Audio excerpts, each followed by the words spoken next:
You are now listening to the Green History Podcast, produced by Elm Film Studios and presented by AZ the Historian.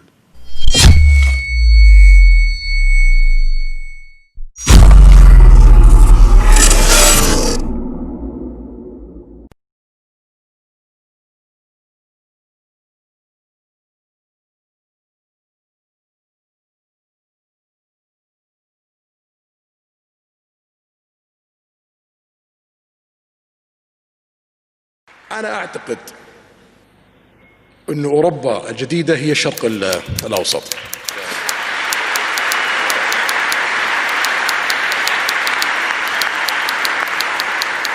المملكة العربية السعودية في ال5 سنوات القادمة سوف تكون مختلفة تماما. البحرين سوف تكون مختلفة تماما. الكويت حتى قطر على خلافنا معهم لديهم اقتصاد قوي سوف تكون مختلفة تماما بعد 5 سنوات. الإمارات، عمان، لبنان، الأردن، مصر، العراق والفرص التي لديها إذا نجحنا في ال5 سنوات القادمة سوف تلتحق فينا دول أكثر، وسوف تكون النهضة القادمة في العالم في 30 سنة القادمة في الشرق الأوسط إن شاء الله. هذه حرب السعوديين، هذه حربي اللي أخوضها شخصيا، ولا أريد أن أفارق الحياة إلا وأرى الشرق الأوسط في مقدمة مصاف العالم. Hello? Oh, hi. The American. Assalamu alaikum, young man. How is it going? Oh, yes, listen. I know we agreed to meet on Monday, but I'm in a bit of a situation right now. It's getting a bit late, and I'm stuck in the office. Sorry. Oh, you don't mind meeting me here, do you? Well, if it isn't too much to ask, it'd be great if you can meet me here. Okay, then let me text you the address right now. There you are. Just notify the concierge that you're here to see As-Sayyid Abu Zaki upon your arrival, and I'll meet you in the waiting area. وردنا الآن ما يلي. صرح النائب العام بما يلي. أظهرت التحقيقات الأولية التي أجرتها النيابة العامة في موضوع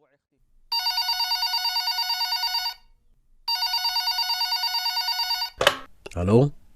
Ah, Khalifa. Splendid. Let him know I'm on my way downstairs right now. Thank you.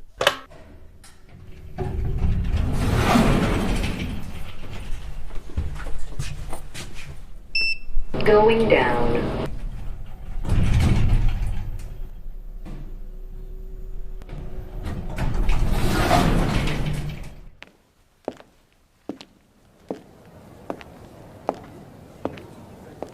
Assalamu alaikum, young man. It is nice to see you again. You're always so eager to explore history. I admire your commitment and consistency. Remind me again, how long are you here for? Oh, 6 months. Isn't that a bit too long for a visitor? You're on a student exchange program. That makes a lot more sense now. Listen. Following our journey tonight, I may have a proposal that could be of interest to you. But enough of that for now. We must get going. I plan on returning to the office before Fajr. Let's go.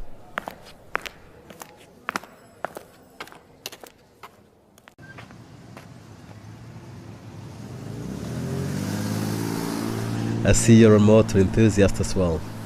Impressive, isn't she? Get inside. Here, let me open the windows for some air. Young man, tonight we are going to be visiting the founding fathers of this kingdom.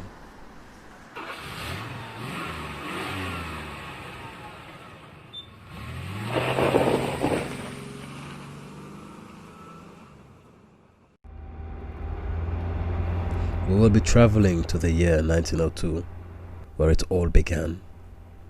I do not expect you to anticipate any of the experiences you're about to witness for yourself.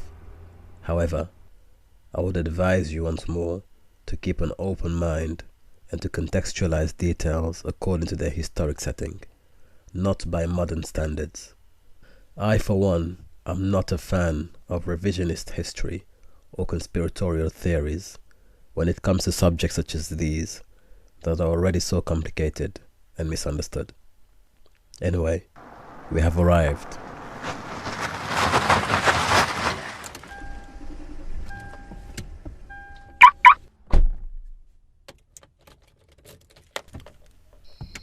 Young man, are you ready?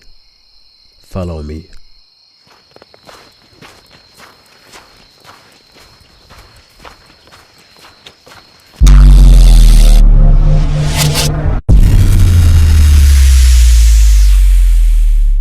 Here we are again, in the middle of the desert. The day is March 2nd, 1902. My friend, this is Najd. It's a region that has very little resources available to its population and very, very little growth here. Have a look at those modest shelters over there. They are living quarters that house entire families. Nothing like the air-conditioned compounds we are now accustomed to in the modern kingdom. No shopping malls, no towers, and certainly no significant monuments worthy of note. You see, this region never did attract the attention of foreign administrations or governors. The people are virtually abandoned. As you can see, the residents appear to be deeply traditional and maintain very conservative customs. Their way of life has not been affected or influenced by the Turks, or any other external influence for that matter. Life in the Najd has been uninterrupted for several generations. In fact, this stagnation dates back to the middle of the 11th century, when the Bani al-Khadir stopped ruling this area. Ever since then, the political system of the Najd has been absent of any recognized central authority, and tribal rule has become the only form of governance. This power vacuum means that tribal skirmishes and confrontations are all but common, given the very scarce resources available. But like I explained to you last week in the restaurant, everything changed when Sheikh Muhammad ibn Abdul Wahhab returned from his studies abroad and began his revivalist movement, which resulted in his exile out of Uyayna, his home village, and his invitation to Dir'iyah, which was ruled then by Muhammad ibn Saud. Anyway, we're going to be traveling to a very specific location. Let us go over there and mount that horse. Make sure to hold on tight.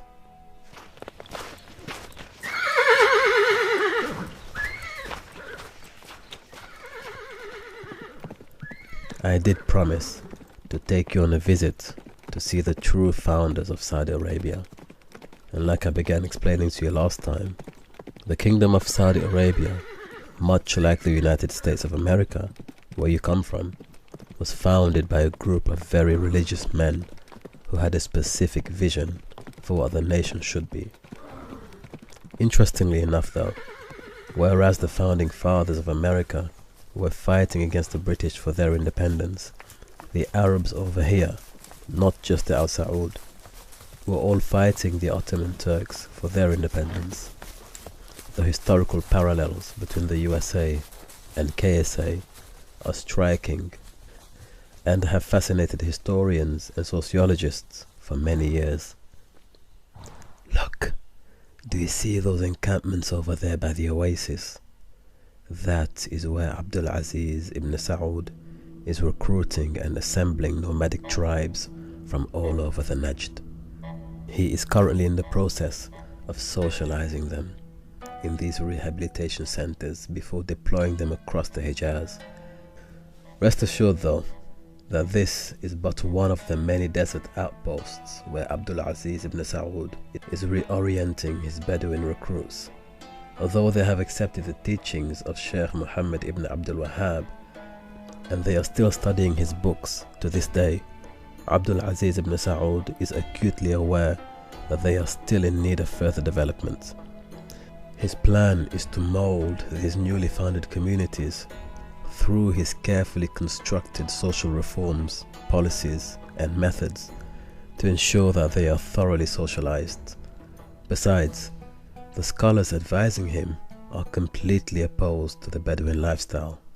According to them, it is not conducive to maintaining an orthodox Islamic lifestyle. You have a question? Okay. Very good. Yes, these settlements are known as Hujar. Many of them, like the one we're passing through right now, are strategically located near a desert oasis.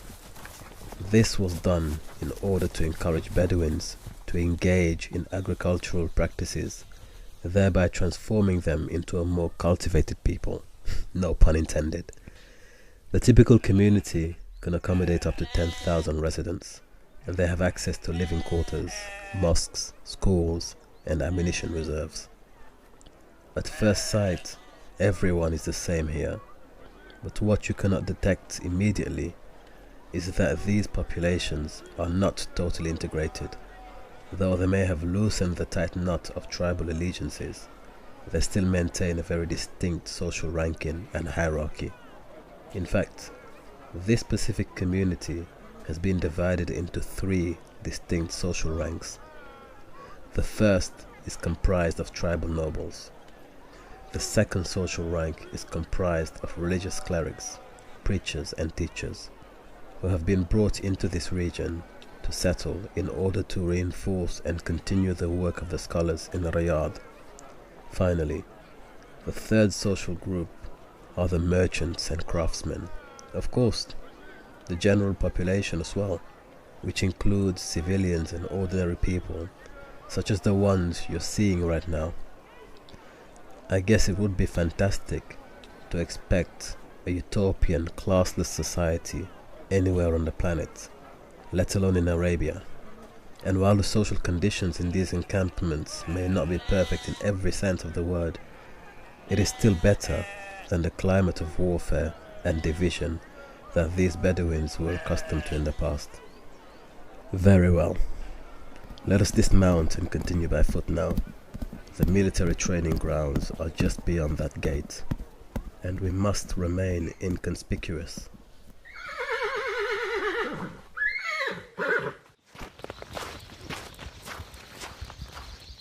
Over here, let us take a seat next to this tree.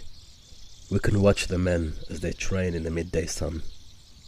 Have you ever been in a military training camp? No, not many people have, to be honest. This is where the ordinary Bedouins are being trained for combat, as Abdul Aziz prepares his military campaign across the Hijaz. Their program is somewhat rudimental, and to the experienced military observer, they are just a group of uncultured and simple desert dwellers who cannot amount to any serious threat or danger to any adversarial army. However, Abdul Aziz believes in their potential and has a deep conviction in this program. After all, these Bedouins are a very resilient yet facile people.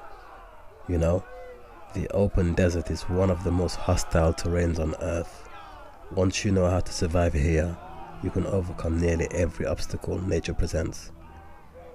Their rudimentary and uncompromising disposition makes them easy to influence, as opposed to the city-dwelling Arabs, who are far more capricious and difficult to control, at least in regards to religious affairs. Most, if not all, of the city-dwelling Arab populations are strict adherents of one of the 4 schools of Sunni jurisprudence, and the vast majority of them are initiates of a Sufi fraternity. It is just the way things are in the Hijaz right now.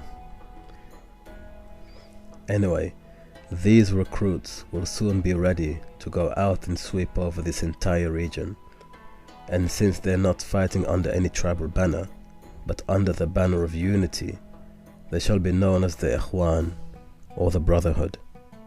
The term is actually found in the Quran, in Surah Al-Hujurat. You see, from these very simple desert outposts will soon arise a fearsome and fervent cast of warriors who shall sweep over the Hijaz under the command and leadership of Abdul Aziz ibn Saud himself. But regardless of what is yet to come, for now, the world is still oblivious to what is taking place in this kind of settlement. But they will soon take notice. In fact, I do not even believe that Abdul Aziz himself is aware of the full impact and legacy his army will engrave in the pages of history. These Ikhwan are the blueprint for religious and militant fanaticism that will engulf this region in years to come, typecasting the Kingdom of Saudi Arabia itself as an extreme religious political actor whose influence will spread into surrounding Arab nations over the next half-century. Once they are unleashed from these training camps, their influence and legacy shall soon permeate through the very fiber of Saudi history, society and identity. The Ikhwan are about to become what the Pilgrims and Founding Fathers were to the United States of America. Come, let's go before we get completely drenched.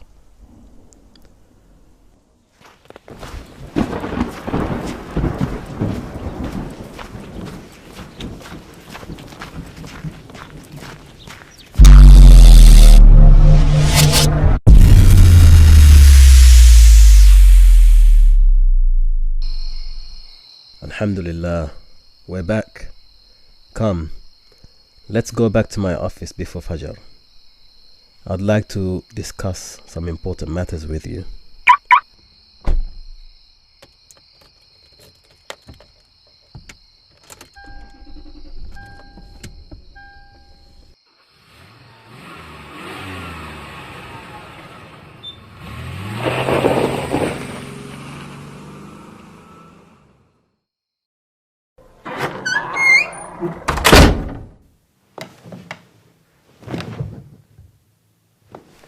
Welcome to my office.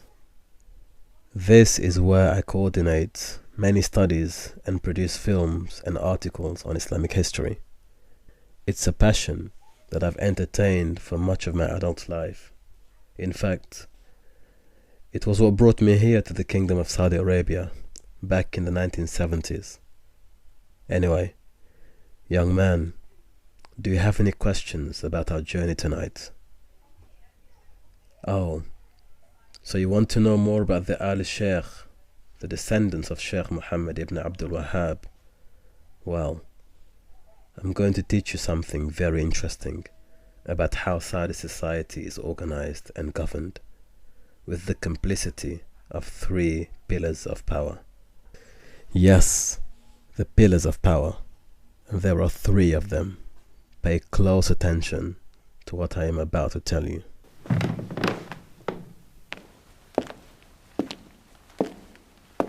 King Abdul Aziz was a very shrewd and experienced commander.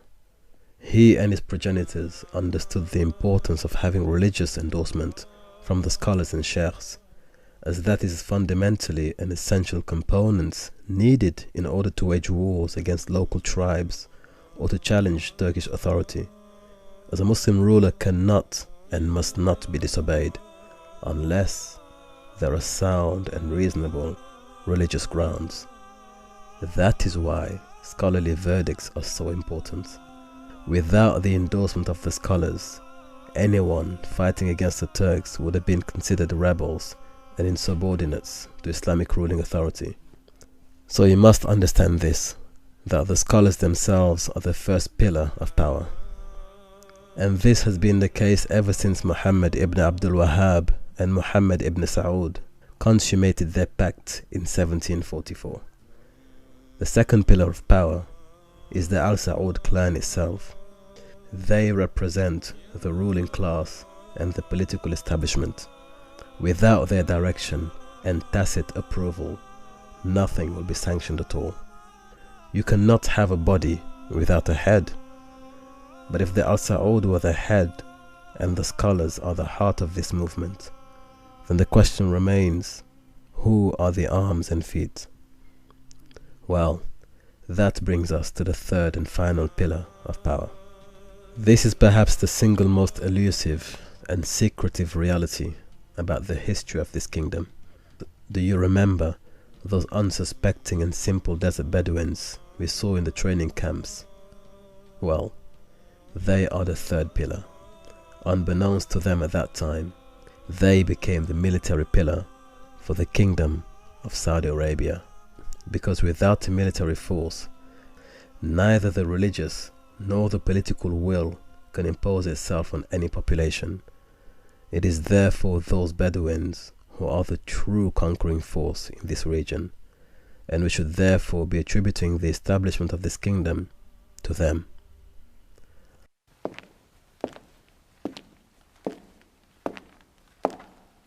One wonders why we hear so much about the first two pillars and so very little of the third. Not surprisingly, their contribution and legacy is often sidelined and omitted from official records altogether. But there is a reason for that. However, I cannot discuss these subjects any further. I'd like instead to offer you a short-term contract to work for my research foundation here. It will enable you to earn some money in the evenings while you continue your studies in college during the daytime. If things go well after the initial 8-week period, we can even review the terms and perhaps discuss more permanent arrangements. But make sure you arrive here on Monday at 9 p.m. My secretary will be in touch with you tomorrow morning and will arrange for a package to be delivered to you. Make sure you bring all the equipment with you next Monday, and do not be late. In the meantime, you must discard of your existing phone and use this communication device instead. Oh no, the pleasure is all mine, young man. Tell me, what is your actual name? Faizan. That's an unusually unique name, Faizan. Oh, and they call you Faiz for short. I do like that. Well, they call me Abu Zaki, but you can call me AZ for short.